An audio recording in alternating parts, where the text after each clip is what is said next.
লোক ছিল, তাদের পেশা ছিল মাছ শিকার করা। আল্লাহ পাক শনিবারে মাছ শিকার করা নিষেধ করছে। যখন শনিবারে মাছ শিকার হইতো না, মাছেরাও আস্তে আস্তে বুঝা যাইতো যে শনিবারে কিনারে গেলে কি নাই, সমস্যা নাই, কেউ আমাদেরকে ডিস্টার্ব করবে না। তো শনিবারে মাছে কিনারে আইসা বিল বিল বিল বিল করতো। এইটা দেখা কিছু মানুষের লোভ জাগছে যে এত মাছ শনিবারে কিনারে চলে আসে, এগুলোকে ধরা দরকার।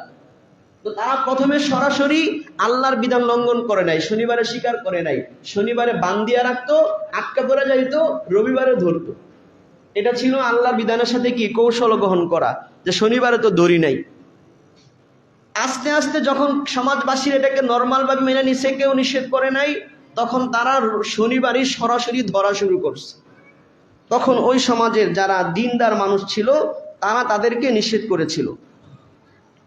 আর কিছু মানুষ বলতো যে কেন নিষেধ করো, কেন নিষেধ করার কোনো প্রয়োজনে, নিষেধ করার তো দরকার নাই, এরা যদি অন্যায় করে থাকে আল্লাহ হ্যাঁ করে আযাব দিয়ে ধ্বংস করে দিব, তোমার আমার এত মাথা ঘামানোর দরকার নাই।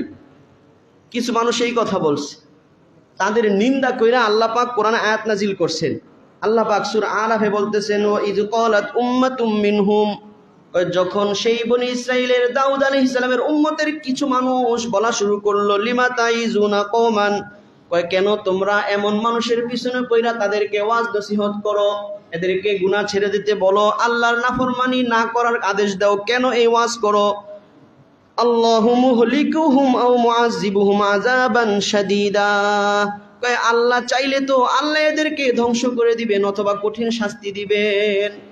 এই কথা কিছু সুশীলরা বলছে, তাদেরকে যারা ওই গুনাহগারদেরকে নিষেধ করতো, হ্যাঁ আল্লাহ হ্যাঁ ধ্বংস করবো, তোমার তো মাথা কামানোর দরকার নাই। অনেক মানুষও দেখবেন নামাজের কথা বললে, হুজুর আমার নামে টেনশন করার দরকার নাই, আল্লাহ যদি আমারে নামাজ না পড়ে বালা রাখে, আমি নামাজ না পড়ে বালা আসি, নাউজুবিল্লাহ।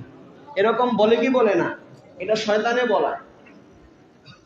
তো বনি ইসরাইলের ওরা এরকম করছে, কিন্তু যারা দাওয়াতের কাজ করত, অন্যায় থেকে নিষেধ করতো, তারা বলল মাযিরাতান ইলা রাব্বিকুম লাআল্লাহুম ইয়াত্তাকুন, তারা আল্লাহর কাছে উযুর খাই করার জন্য, যাতে করে আল্লাহর কাছে বাঁচতে পারে যে আল্লাহ আমরা আমাদের জাতিকে কি করছি, সতর্ক করেছি, এজন্য আমরা তাদেরকে ওয়াজ নসিহত করি, এদেরকে ভালো মন্দ বোঝানোর চেষ্টা করি। এরপরে আল্লাহ পাক তাদের সবাইকে ধ্বংস করে দিয়েছেন। আল্লাহ পাক বলেছেন, ফালাম্মা নাসু মা যুক্কিরু বিহি আনজাইনাল্লাযীনা ইয়ানহাউনা আনিস সুই, যখন ওয়াজকারীরা নসিহতকারীরা তাদেরকে যেই নসিহত করত, ওই নসিহত যখন তারা ভুলা থাকলো, নসিহত গ্রহণ করলো না, গুনাহ থেকে বিরত থাকলো না, আল্লাহর হুকুমকে তারা মানলো না, আল্লাহ বলেন আমি তাদেরকে বাঁচায়া দিলাম। আল্লাযীনা ইয়ানহাউনা আনিস সু, যারা মানুষকে গুনাহের কাজ থেকে নিষেধ করত, তাদেরকে আমি আল্লাহ বাঁচায়া দিলাম। সুবহানাল্লাহ।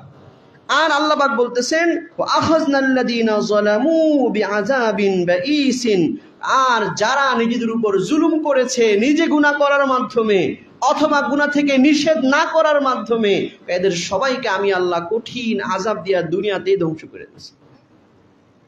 নাউযুবিল্লাহ। তাইলে বোঝা গেল, সমাজে রাষ্ট্রে যদি প্রকাশ্যে গুনাহ হয়, সমাজবাসীদের দ্বীনি দায়িত্ব যার যার অবস্থান থেকে সাধ্য অনুযায়ী সেই গুনাহের কাছ থেকে কি করা, নিষেধ করা। যদি আপনি করেন নাই, নিষেধও করছেন, তাইলে আপনি আল্লাহর কাছে ওযর খাই করতে পারবেন যে আল্লাহ আমার কোনো অংশ এই গুনাহের কাজে নাই। আর আপনি করেন